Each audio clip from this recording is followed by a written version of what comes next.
Hey everybody, Prepper Nurse 1 here. Alright, I want to talk about something that it doesn't seem that's getting a lot of attention. Alright, everybody's talking about the situation in the Middle East, and you have all these protesters at the universities playing their little games and immediate ceasefire and blah blah blah blah blah. What I'm not hearing from the protesters at these colleges is for the immediate release of all these hostages that were kidnapped from Israel. And I'm curious, why are they not calling for that? Is it okay that these people have been kidnapped, brutalized, tortured, raped, starved, right? That's perfectly okay with these students at these colleges? That's all right? I'm curious. It's a curiosity question, because I am not hearing any of these protesters calling, for the immediate release of these hostages. Now, there's a lot of games going on, okay? They could have a ceasefire. It could happen, if these two sides can come together. But when you have both sides playing games, and you have Hamas with unrealistic demands of what they want, what they're demanding happen. I mean, you look at the different hostage releases that have happened already, and what concessions Israel had to make for these releases, like almost a 10-to-1 release of people that were held, in Israel, that were, Hamas folks, or Palestinians that had done different crimes in Israel. I mean, it was a ridiculously one-sided exchange. So I think it's really interesting, that people will have their judgments and demand, and here's the thing that kills me. All right, and unless I'm sorry, my eyes got something in my eye. Here's the thing that kills me. Who are these college students to demand an immediate ceasefire and blame Israel for what's going on? Who are they? Are they over there? Are they in the trenches? Have they seen what's going on? Did they see why what has happened is happening? Right? I mean, that would be my take on that.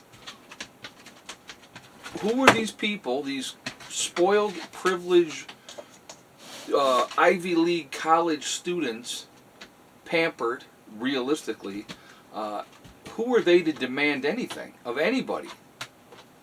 I mean, it blows my mind, in all honesty, that this kind of nonsense is allowed to happen.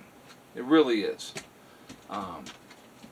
The violence on campus, the threats against Jewish students, and that's supposed to be okay. Again, folks, let's look at it from a standpoint.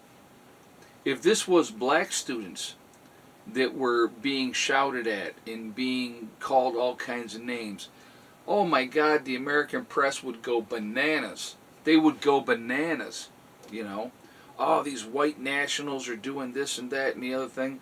But this is okay. This is okay for this behavior against the Jewish kids. It's the same thing. It's racism, isn't it? Last I checked. See, here's the thing is, racism doesn't have a color or a face. Racism is racism. So if you're discriminating against a group of people, all right, because of their ethnicity or their religion, that's racism. If you're targeting people because of who they are, that's racism. Why isn't the press up in arms? It's just, now I know that the police have been going in and they've been breaking up these encampments and they've been arresting a bunch of people, but how quickly are they being put in jail? That would be a question. Or, or how quickly are they being released from jail? I'm sorry. Are they just being processed and then released back out? I mean, that's what they seem to do all the time nowadays anyway, right? We'll deal with this as a later date in court. I wonder, what is acceptable and what's not acceptable. I guess that really depends in our society today of which political party you follow, right? So there seems to be, and I'm not saying that there is, but there seems to be a double standard. Do your own research, and then you tell me. So craziness all the way around.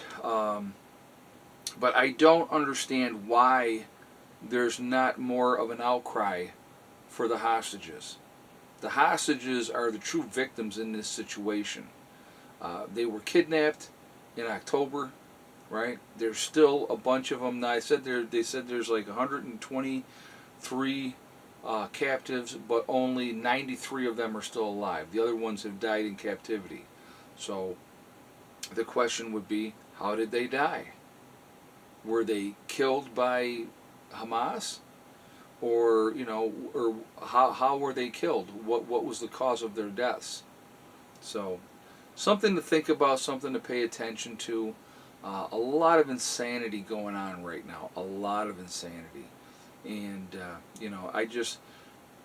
it's amazing to me that these college universities, some, have negotiated with these people.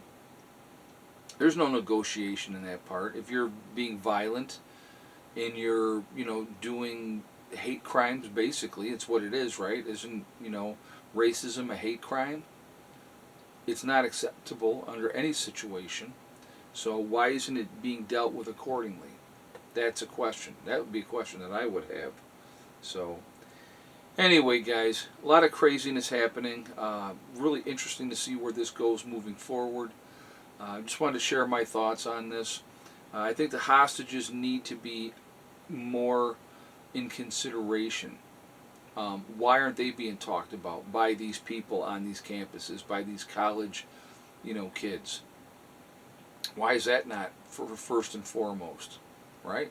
So, anyway, I'm going to jump off of here for now. Remember, folks, we truly are all in this together. We are one race called the human race. As soon as we ever figure that one out, we truly will be in better shape. Also, remember to hug and kiss the ones that you love. Tell them every single day, tomorrow's not guaranteed. We never know what's going to happen in life. So it's really important that we tell the people that we care about every day how we feel. Last but not least, STD, step, thing, and day. One step at a time, one thing at a time, and one day at a time. Whatever you're trying to do, whatever you're trying to accomplish, you can do it. The only one stopping you from reaching your goals is going to be you. That's it, nobody else. Stay positive, stay away from the negativity, and you're going to be just fine. I hope you all have a great night, and I will talk to you all later. Prepper Nurse 1, out for now.